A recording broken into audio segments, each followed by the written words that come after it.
Gereği düşünüldü de herkes kalktı. Kalemi kır. Gereği düşünüldü. Sen kalktın.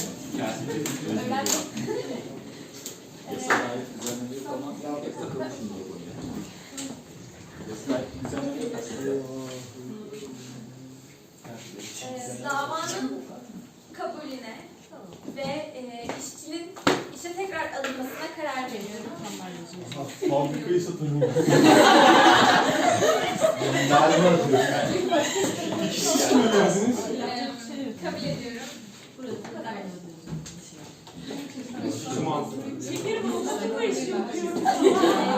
Gerçekçi kazanlar mı? Gerekçeyi kabul ediyorum ve yargıçlardan sonra İstinaf edebilirler. Gerekçeli karar yazıldıktan sonra 2 hafta içinde istinaf yollar. 2 hafta içinde işin alınmaz Peki ve bilirler.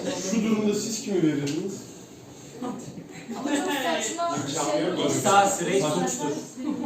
Ne? Yani hakimler kararlarını önceden söyleyemezler.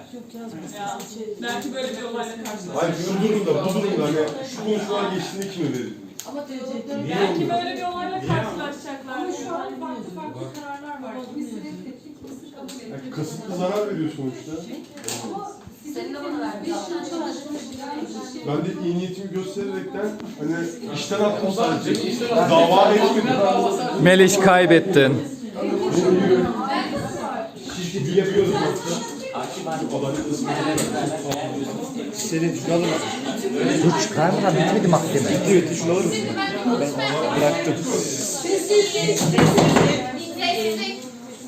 Sessizlik. Kararımın sorgulanmasından çok hoşlanmıyorum. Ayrıca tebrik edebilirsiniz. Ama şöyle bir şey var.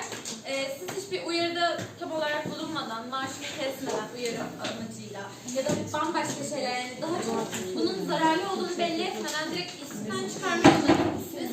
Ve hanımefendi işsiz kalmış ve bunun sonuçları çok ağır olabilir. Belki de bir eve bakmak zorundadır. Belki de geçindirmek zorundadır. Ve siz bunu düşünmeden direkt işten çıkardığınız için tekrardan almak zorundasınız. Melih, ben de ev bakıyorum. sabah 8, akşam 8. Karar beğenmiyorsunuz. Hayır. Buna gerek Şimdi yok. tamam.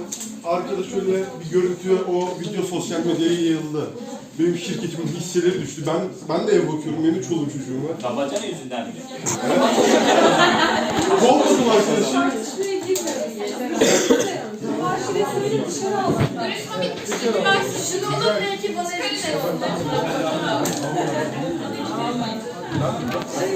Dışarı alsınlar mı tekrar?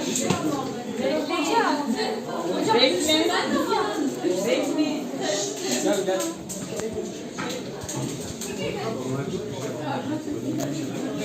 var. Son. Evet, son. Ben kazandım.